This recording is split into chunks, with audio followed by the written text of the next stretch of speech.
Hi, welcome back to Real Reviews. This is Cody Williams, and we're here to talk about the movie Smile 2.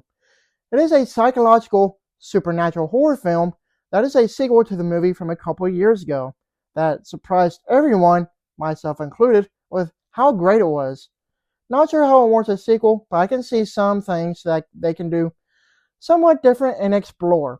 Is it any good? Well, let's talk about it. The movie story follows as she is about to embark on a new world tour. Global pop sensation Sky Riley begins experiencing increasingly terrifying, inexplicable events. Overwhelmed by the escalating horrors and the pressures of fame, Sky is forced to face her dark past to regain control of her life before it spirals out of control. Surprisingly, this movie was way better than I initially thought it would be. I was expecting a not so good sequel that was going to be a beat-for-beat retread of the original first movie, but I was wrong. On the surface, this is seen as a horror movie, but deep down, it has bits of social commentary of the music industry and mental health issues, which I also didn't expect. If you enjoyed the first movie from a couple years ago, well, you're going to absolutely love this sequel. It's bigger and better. Sure, it doesn't go without saying that it does have a couple of issues, but I'll get to those later. Right now, I want to talk about the many great things about this movie, whether it be how it has very effective, well-placed scares, how great the movie itself looks, amazing acting, how it ups the ante in the gore department, and also some neat creative decisions of reality. First things first, Naomi Scott is the best thing about this movie. If it wasn't for her, I don't think the movie would have been that great. Naomi's electrifying performance really escalates the movie with how she manages to pull off hysteria and paranoia really well.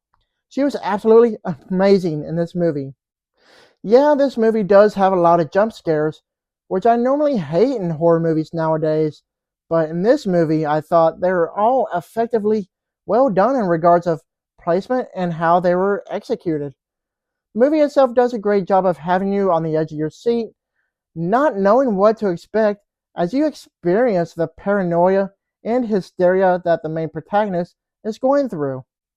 Another thing that the movie did phenomenal at was how it creatively blends the line of what's real and what isn't. I personally enjoyed how it was done, but as much how it was pulled off throughout the movie, I can understand where some may say that they felt disconnected from the film because of that. I will say that this sequel is a whole lot more bloodier and nastier when comparing to the first movie. It's nothing like the Terrifier movies, but it still does get downright gross. My complaint with the first movie was that it was too tame. However, for this sequel, it doesn't hold itself back and it goes all in on the grotesqueries. When it comes to the movie itself, it's very good looking. The use of lights and shadows throughout the movie are none other than amazing, and there's some neat framing and composition of the shots with some great camera work. For a horror movie, the cinematography is visually stunning. If there's anything about the movie that didn't sit right with me, it would have to be how it has some intermittent pacing issues with 2/3 of the film. Some scenes just drag out longer than they need to be, and you can definitely feel it. This brings me to my next issue, which is the fact that the movie is a bit overlong in runtime. Running at 2 hours and 7 minutes, this movie could have been shorter and still got the same point across. A movie like this should only be 90 minutes or so. Shave off some unnecessary footage and you would have a more finely tuned film. Other than that, I still had a great time with this movie. We've definitely had a lot of great horror movies that have released this year, and this one is a great addition to that list.